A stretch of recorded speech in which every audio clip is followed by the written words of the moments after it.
আসসালামু আলাইকুম। Welcome to my channel yummy food fusion. কিভাবে বিটার ছাড়া খুবই সহজে পারফেক্ট বাটার ক্রিম তৈরি করতে হয় সেই রেসিপিটি আজকে আপনাদের সাথে শেয়ার করব। একটা পাত্রে রুম টেম্পারেচারে থাকা 200 গ্রাম বাটার নিয়ে নিয়েছি। বাটারটা অবশ্যই রুম টেম্পারেচারে থাকতে হবে। ফ্রিজে থাকলে 1 ঘন্টা আগে বের করে রাখবেন। কাঁটা চামচ দিয়ে বাটার ক্রিমটা তৈরি করে দেখাবো। আপনারা চাইলে হ্যান্ড উইক্স দিয়েও বাটার ক্রিমটা তৈরি করতে পারেন।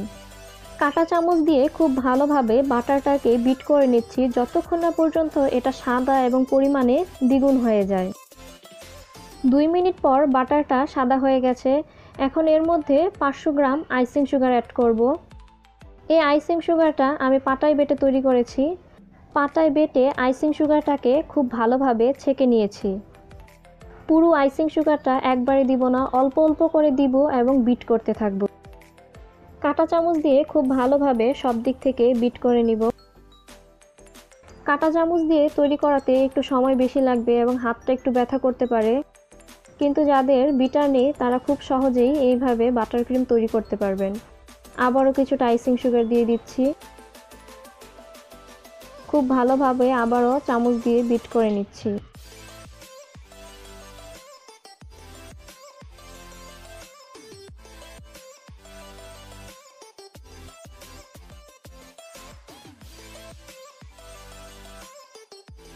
আইসিং সুগার দেওয়া শেষ। এখন এর মধ্যে অ্যাড করছি হাফ চা চামচ ভ্যানিলা এসেন্স।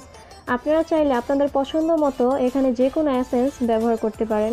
দিয়ে দিচ্ছি 2 টেবিল চামচ লিকুইড দুধ। খুব ভালোভাবে বিট করে একসাথে সবকিছু মিশিয়ে নিচ্ছি। বিট করতে করতে যখন এরকম ক্রিমি ভাব চলে আসবে, চামচ দিয়ে উঠালে পড়তে একটু সময় নেবে, তখন বুঝতে হবে ক্রিমটা পুরোপুরি রেডি। চেক করে দেখে নিচ্ছি, হাতে দানা দানা লাগলে এটাকে আরও কয়েক মিনিট বিট করতে হবে।